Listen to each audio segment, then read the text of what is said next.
Queridos amigos, ¿cómo están? Nuevamente aquí en los jueves conversando con Rafael sobre infraestructura.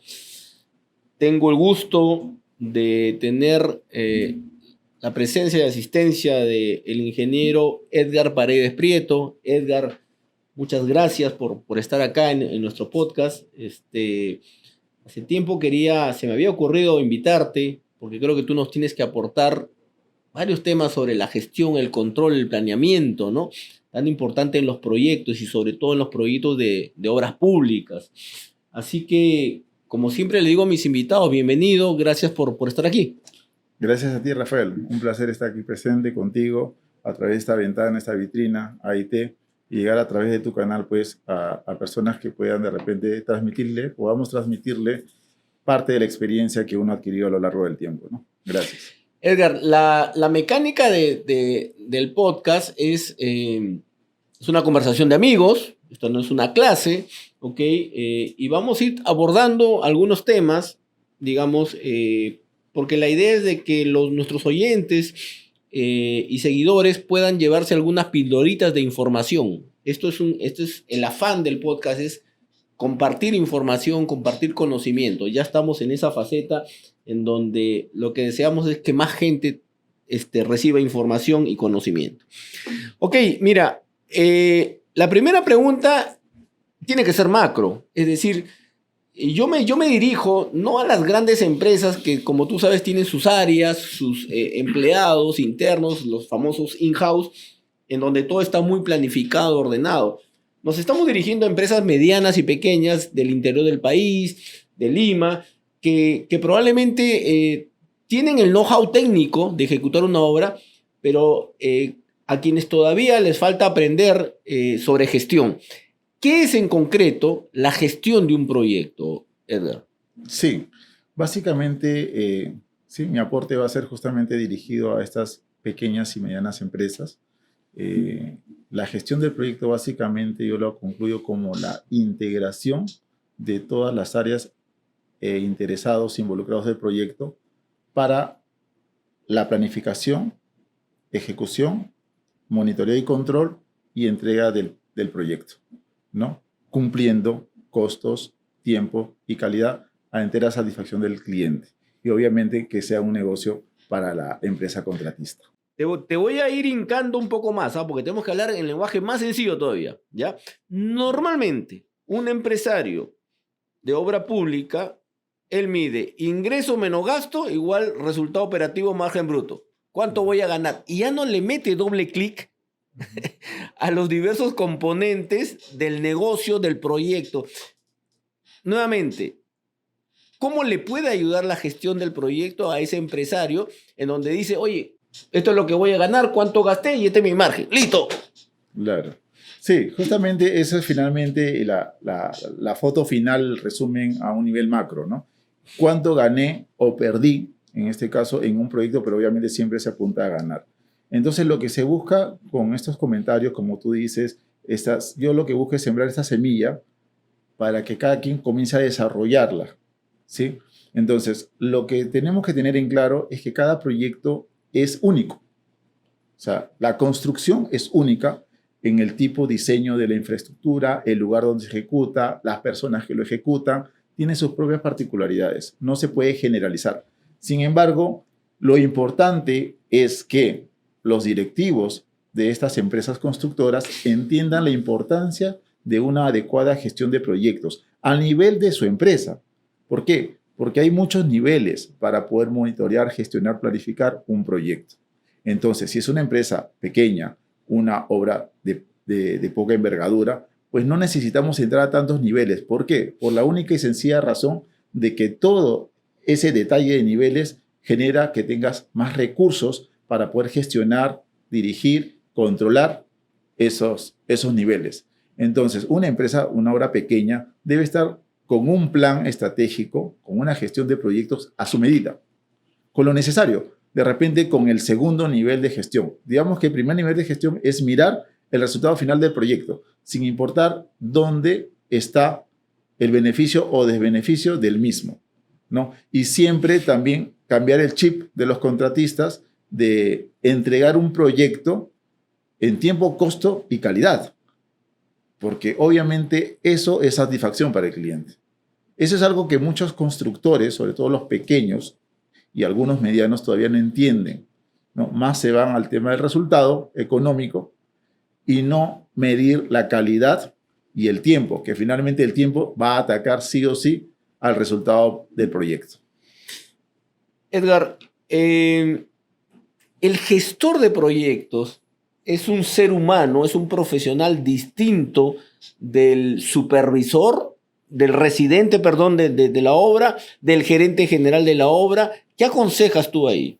Claro, el gestor de proyecto, lo importante es que tenga el conocimiento de poder llevar la gestión, tenga las capacidades, ¿no? Estas habilidades duras y blandas para poder saber dirigir un proyecto, ¿no? Y tiene que tener una visión macro de todo y buscar siempre la integración de todos los interesados del proyecto. Entidad, la empresa contratista y obviamente la ejecución o la gente que está ejecutando directamente el proyecto. Tiene que saber integrar a todos, supervisión, todos, involucrar a todos, saber liderar el proyecto, saber llegar a todos con un alcance claro, simple, no complejo. Porque si es muy complejo, de poco entendimiento, no va a poder llegar, ¿no? Y es importante, como repito, la experiencia y el conocimiento para ser un buen gestor de proyectos. El gestor de proyecto, entonces, es una tercera, o sea, es otra persona. No necesariamente, normalmente en los proyectos, la gestión, en el caso de obras, por ejemplo, es la empresa quien designa a un gerente de proyectos o project management, ¿no? Es normalmente de la empresa, pero su función, su rol es integrador. O sea, él tiene que buscar un trabajo colaborativo entre todas las partes, ¿entiendes? Entonces tiene que tener un enfoque muy claro de lo que tiene que dirigir en función a todos, al objetivo común, que es la entrega del proyecto en la oportunidad, costo y calidad requerida, ¿no? Buenísimo. Ahora dime, ¿la gestión del proyecto empieza antes de la ejecución de la obra? Porque hablaba con otro invitado en otro podcast. La idiosincrasia del peruano es que recién se preocupa de la obra cuando la gana. ¿En qué momento empieza la gestión del proyecto? Claro, justamente a ver, ahí habría que separar, digamos, dos tipos de proyectos, de mi punto de vista, los proyectos públicos y los proyectos privados, ¿sí? La diferencia entre ambos radica básicamente en que en el público no tienes tanto tiempo para poder hacer un diagnóstico, una revisión, tener claro los alcances del proyecto, ¿no? Porque es tan importante la planificación, o sea, toda la parte preoperativa, armar una buena planificación. ¿Qué es armar una buena planificación? Tener claro el alcance del proyecto, las comunicaciones que tiene que haber, los interesados involucrados en el proyecto, los cronogramas, presupuestos, que son los costos, los riesgos que puede mitigar un proyecto, los recursos de mano de obra que intervienen en el proyecto, la gestión de adquisiciones en el proyecto, y así, a integrar todo de tal manera que se pueda desarrollar sin ningún inconveniente el proyecto. Entonces, esa etapa es muy importante y muchos contratistas, más aún los pequeños y o medianos, no le dan mucha importancia a esa parte.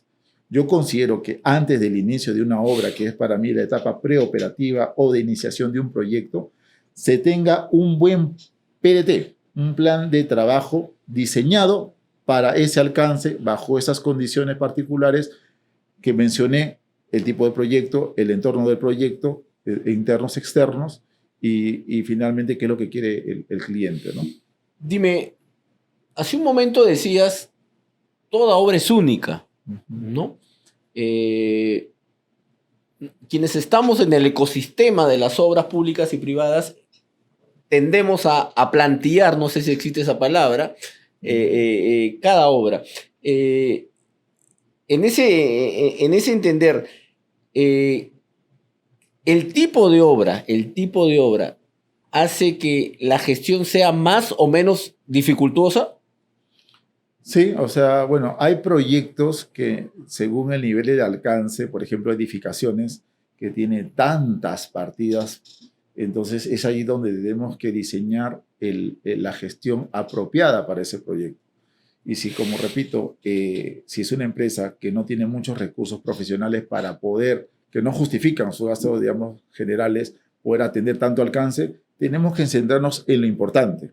¿Qué es lo que queremos controlar, monitorear, planificar, ejecutar con mayor detenimiento?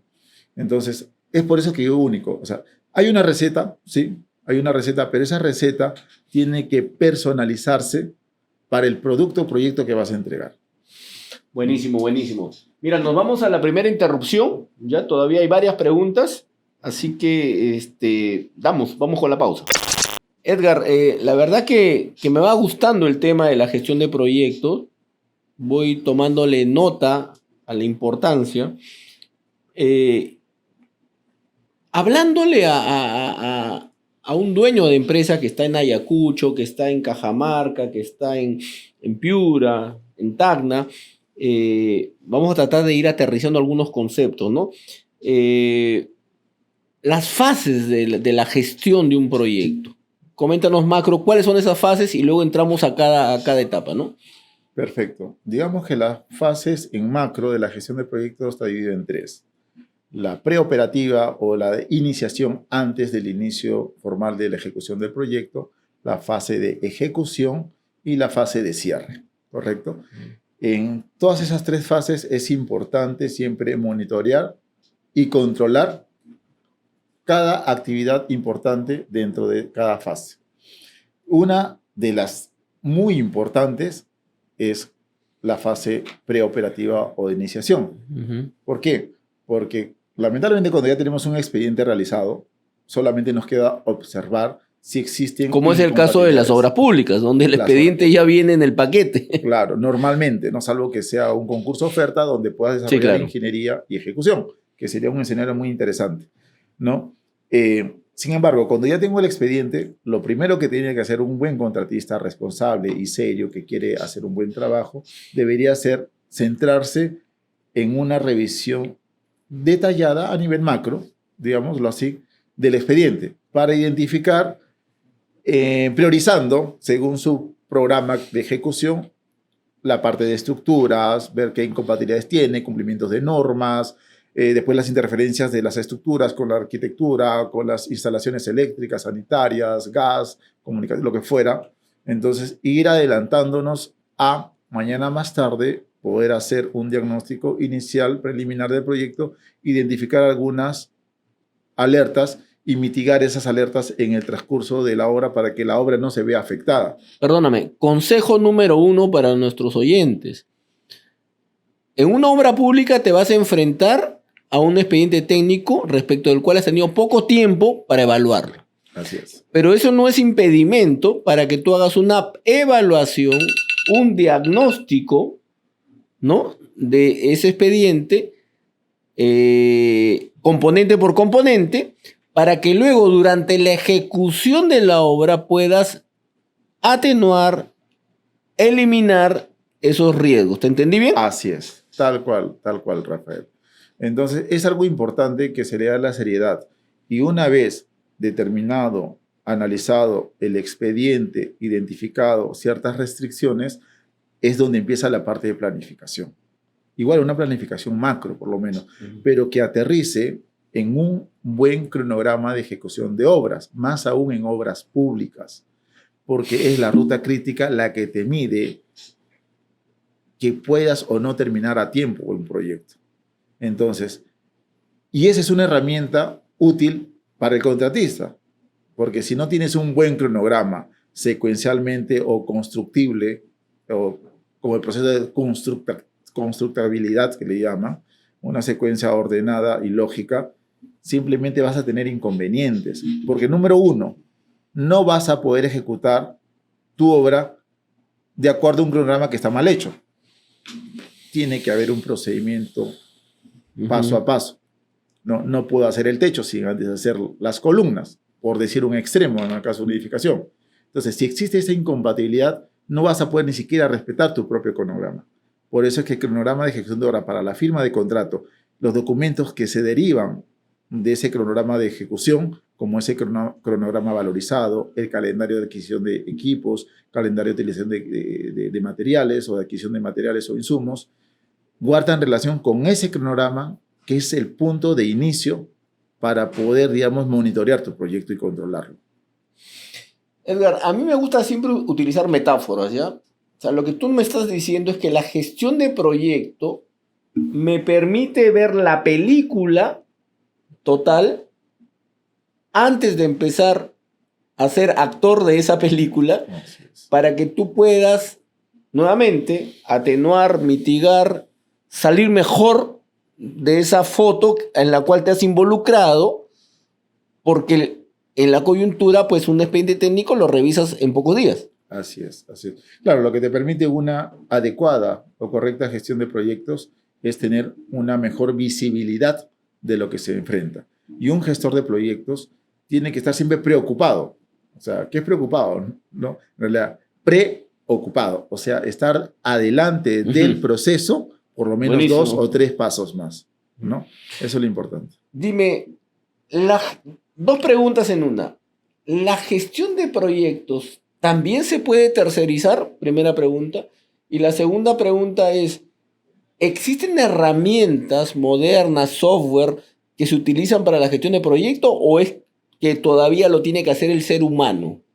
Mira, hasta donde he podido ver, hay herramientas, hay metodologías, hay filosofías a aplicar, ¿sí? Con respecto a tu primera pregunta, si la gestión de proyectos se puede tercerizar, claro, se puede tercerizar.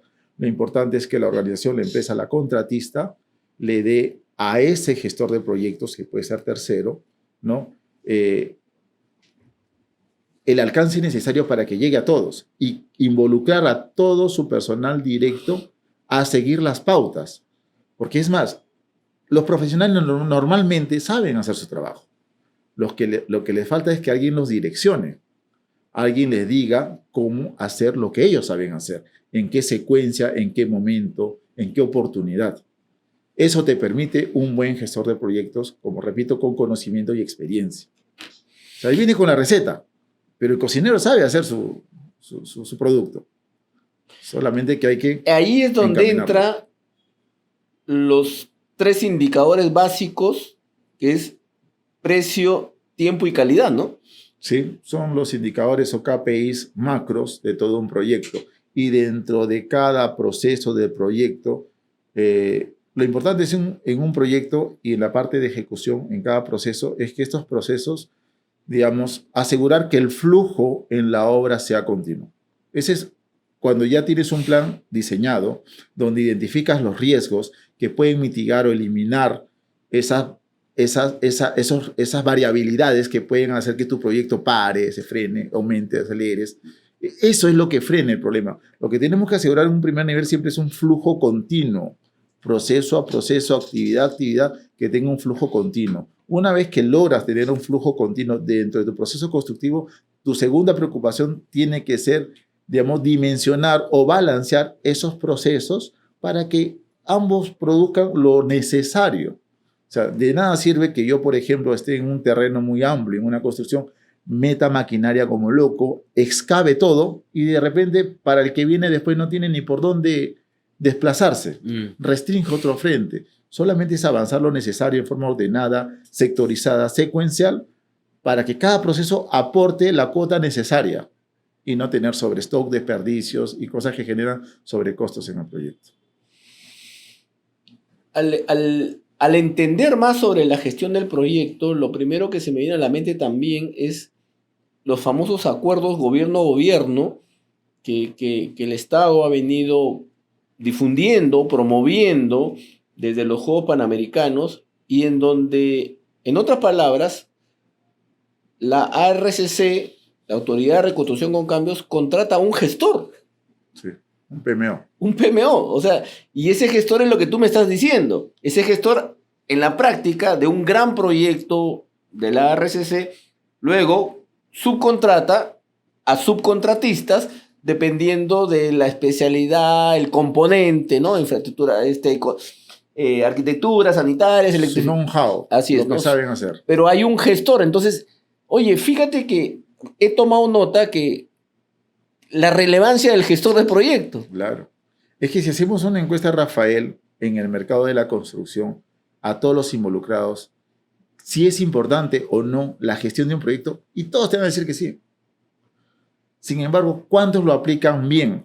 Muy pocos. Sí, claro. Entonces, a las herramientas o metodologías que se emplean, por ejemplo, lo que es el PMI a través de la guía del PMBOK para la gestión de proyectos, la filosofía Lean Construction, que se aterriza a través de una herramienta, metodología que es el Last Planner System, que te permite programar a 4 o 6 semanas, ver qué tanto has cumplido de la primera semana programada, identificar cuáles han sido las restricciones, mitigar esas restricciones y ver adelante esas 4 o 6 semanas te permiten tener esa visibilidad a corto plazo, ¿correcto? Entonces, es importante emplear las herramientas necesarias y justamente es eso, que un buen gestor de proyecto tiene que transmitir de una manera muy fácil y didáctica esas herramientas, porque el residente dice, oye, sí, lo que tú dices yo siempre lo hago, pero no sabía que se llamaba así. O sea, ¿cómo desarrollas un proceso? Vamos a ir a ese detalle. Nos vamos a la segunda interrupción, pero ya voy agarrando gusto por este temita.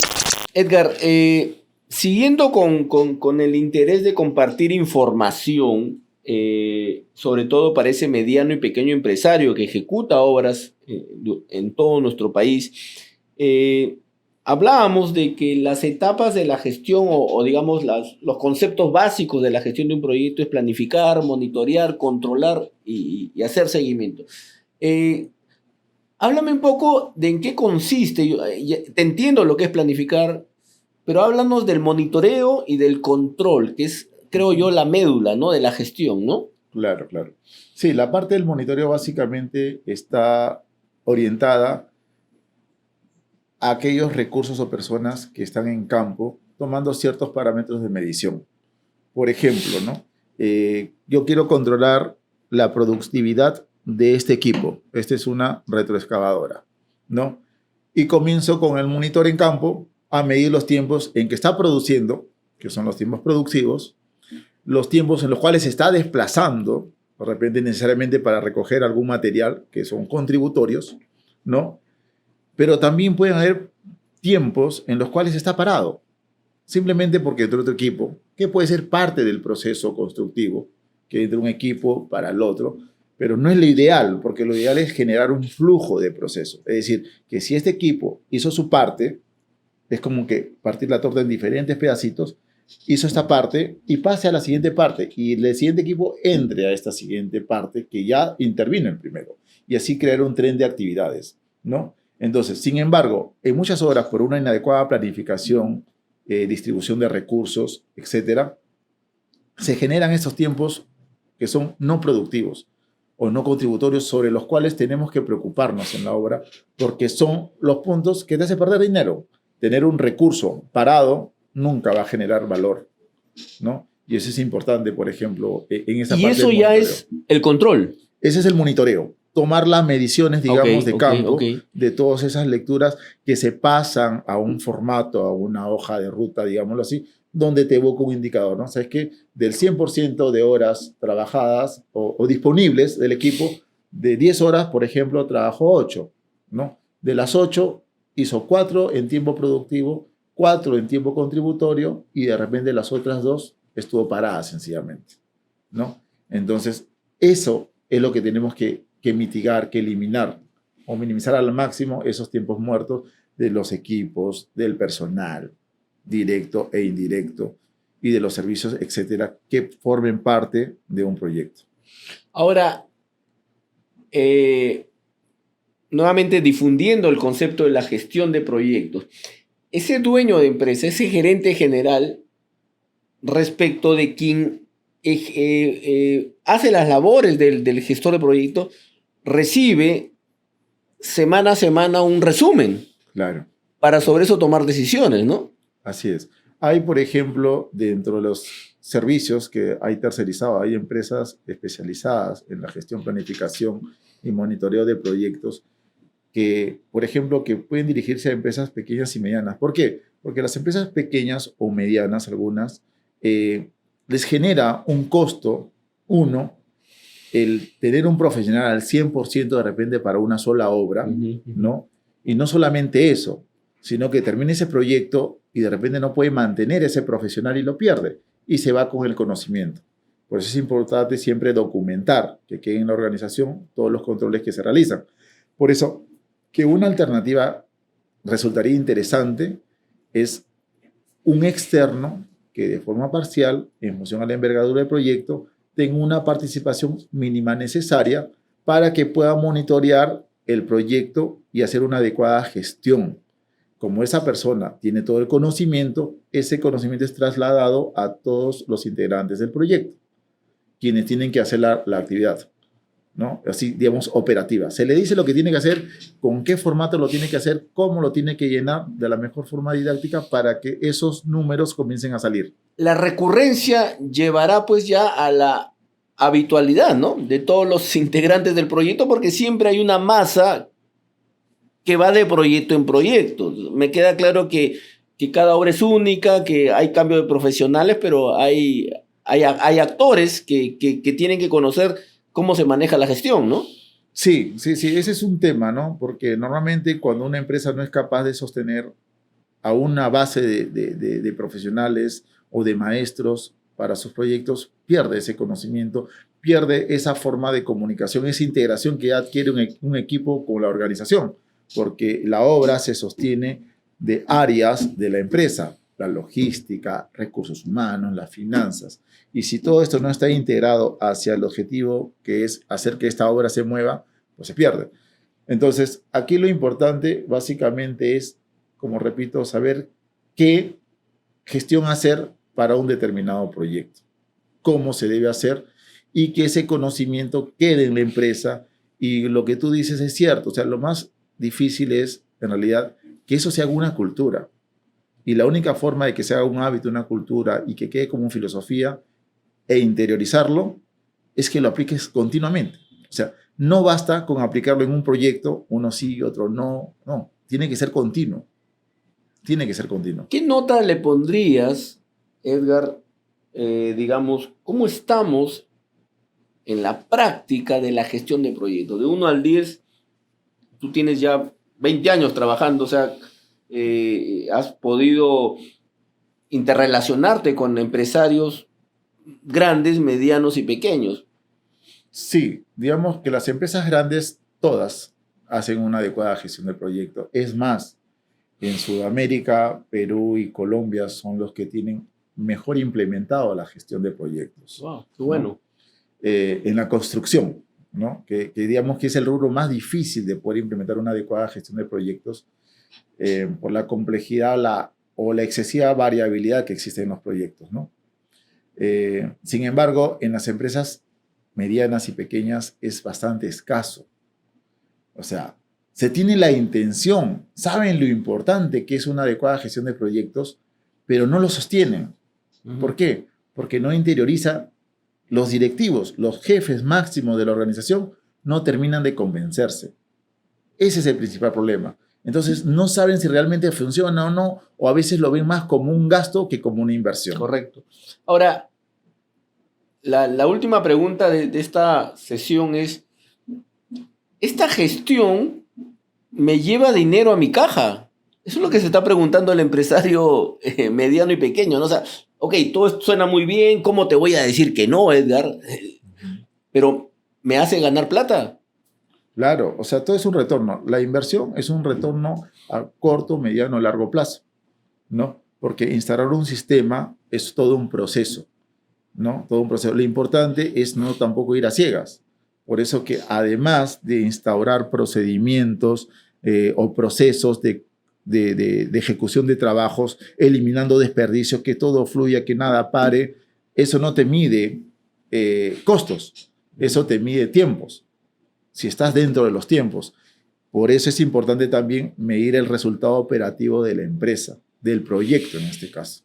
Eso es muy importante para saber en qué escenario estás. Hacer un corte, un proyecto del mes 1 al mes 10, hacer el corte en el primer mes, o 15 días, pero normalmente es un mes porque es mucho desgaste en menos tiempo. Votar un resultado de la obra. cuánto he vendido, cuánto he gastado, bajamos al siguiente nivel, en esta especialidad he gastado tanto, he vendido tanto, he gastado tanto, he vendido tanto, y tienes un indicador por cada nivel de resultado operativo, ¿no? Y no solamente que quede ahí, ¿qué es lo que pasó? Lo que hay que ver en un resultado operativo es más allá, y qué es lo que puede pasar. O sea, ese presupuesto meta que se va actualizando constantemente porque vas afinando algunos rendimientos, no tenías previsto esto, mira, esa partida que no me la pagan en suma alzada, tengo que hacerla porque está en los planos, y vas actualizando lo que te falta hacer, el saldo por ejecutar, y sobre eso actualizando precios, rendimientos y partidas de repente no contempladas o algunas que están sobredimensionadas, botar un nuevo gasto proyectado.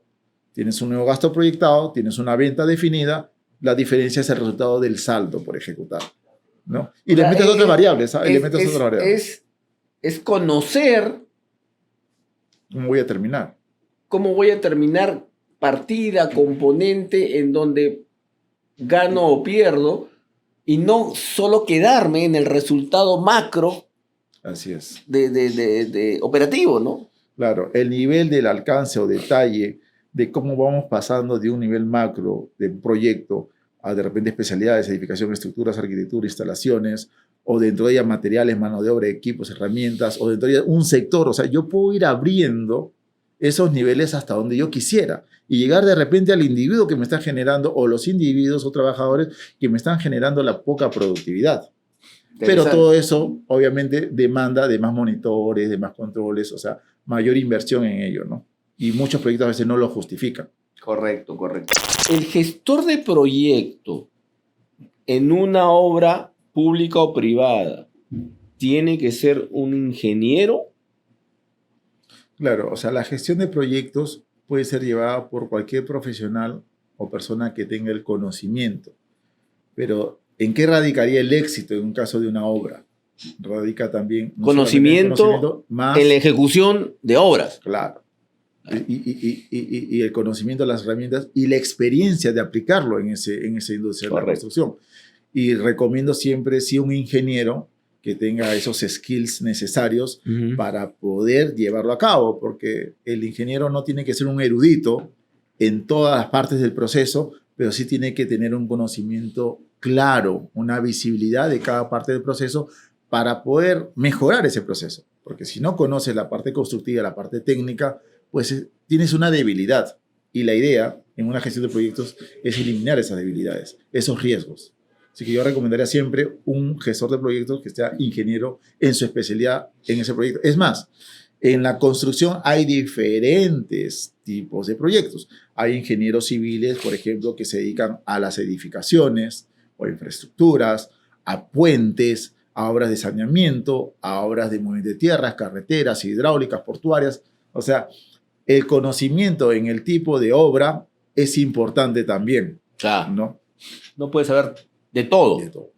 Ahora, para ir cerrando, siempre en las obras públicas vengo escuchando con más fuerza la relevancia de la administración contractual. Te pregunto, ¿la administración contractual es parte de la gestión? Claro, para el caso de obras públicas y obras privadas, ambos tienen una gestión contractual. La diferencia en la parte pública de obras públicas es que además de un contrato, se tiene la ley y su reglamento. Entonces, es importante que el gestor de proyectos también tenga un conocimiento al respecto, o por lo menos que se introduzca dentro del staff a un personal que administre bien ese contrato, que sepa las consecuencias de cada situación del contrato, la importancia del cronograma, la importancia de las anotaciones en el cuaderno de obra, la oportunidad de la anotación. No solamente basta con hacer la anotación, sino la oportunidad, en qué momento hacer una anotación para que pueda esta ejercer algún efecto sobre el desarrollo de la obra. O sea, si yo identifico una restricción que no me permite continuar dentro de mi cronograma en la ruta crítica, pues tengo que anticiparlo y hay plazos para ello, ¿no? Entonces, es importante conocer el reglamento y su ley en contrataciones con el Estado y la experiencia, obviamente, de haber ejecutado obras públicas, porque es toda una ciencia, la verdad, ¿no? Te vuelves medio ingeniero abogado Entonces, Sí. el gestor de proyecto tiene que tener un alcance macro, pero obviamente dependiendo de la envergadura del proyecto, a veces hay un equipo especializado para la administración del contrato. Ingenieros que conocen su tema y abogados que también asesoran en la parte legal. Siempre resumo metafóricamente que la administración del contrato es prepararte para los autogoles, las penalidades, y también anticiparte a los goles que vas a hacer. Porque en esa relación bilateral entidad-contratista, pues hay goles y autogoles. Claro, claro. Y lo importante es lo que tú bien dices, anticiparse. Porque una eficiente administración de contrato es aquella que prevé las circunstancias antes de que se generen. ¿Para qué? Para poder avisar oportunamente al supervisor por los procedimientos engorrosos que existen en el sector público y el supervisor a la entidad para que llegue a tiempo y no me afecte la ruta crítica. Porque no es la intención del contratista el alargar los plazos. Uh-huh. La intención del negocio contratista es entregar la obra en su momento, oportunidad, en su calidad y costo. Pero sin embargo, cuando la entidad o el contratista se demora, genera una afectación a la ruta crítica que, dependiendo de la responsabilidad que esté establecida en el reglamento de su ley, acaecerá en el contratista o en la entidad, ¿no? Pero la idea es justamente un trabajo colaborativo para hacer la llamada preventiva y evitar que eso se genere. La última, Edgar. El gestor de proyecto también es, me imagino, corrígeme si me equivoco, es el que te puede anticipar ya un conflicto, ¿no? En el propio contrato. Y dime tú, y si existe el conflicto que va a derivar en un arbitraje, el gestor de proyecto ¿tiene alguna participación en la sustentación de lo acontecido? ¿Qué piensas de eso? Sí, definitivamente el gestor de proyectos debe ser el director de orquesta. El que, como tú bien dices, tiene que anticiparse, estar adelante, 2, 3 pasos más adelante de lo normal, de lo que se viene ejecutando, uh-huh, para poder ser preventivo y no correctivo, ¿no? Y sobre todo es el que alinea, integra a todos los colaboradores. O sea, aquel que tiene la capacidad. Digamos que en una obra pública, hablando en el marco legal, contractual, el representante de la obra es el residente. Perfecto, es el residente y siempre va a ser residente por formalidad. Sin embargo, el gerente de proyecto, comunicado al supervisor y a la entidad de su participación, que es colaborativa para un mejor desempeño y desarrollo del proyecto, pues toma el rol, toma su función y llega. Y si sabe llegar a la entidad y al supervisor, resuelven los problemas. O sea, es un rol muy importante, porque él tiene que limpiar la cancha, despejar lo que está nublado hoy, ¿no? Correcto. Y eso puede ser antes del conflicto, la idea es que sea antes del conflicto, claro. Y luego también durante el desarrollo del conflicto ya a través del mecanismo de solución del conflicto que es el arbitraje, ¿no? Así es. Ok, Edgar, la verdad que gratamente sorprendido porque creo que nos has aportado mucho en esta conversación. Seguramente vamos a seguir conversando y otros temas más que sé que tú dominas. Y nada, dejo los micrófonos para tus últimas palabras. Nada, agradecerte por la oportunidad, Rafael, de poder expresar parte del conocimiento y poder llegar tal vez a los contratistas y que tomen conciencia de la importancia que existe en la gestión de proyectos. Todos lo sabemos, todos somos conscientes que es importante, pero muy pocos lo aplican. No importa si tu proyecto es chico, mediano o grande, lo importante es aplicar la gestión de proyectos a la medida de tu proyecto. Y eso no significa encarecer el proyecto. Al contrario, es estar preparado para saber cómo vas a terminar en tu proyecto y buscar cómo hacer mejoras continuas para que poco a poco, proyecto a proyecto, pues los resultados operativos para la empresa sean lo mejor. Buenísimo. Muchas gracias, Edgar, y a todos nuestros oyentes, pues nos convocamos para el siguiente podcast el próximo jueves en Conversando sobre Infraestructura con Rafael.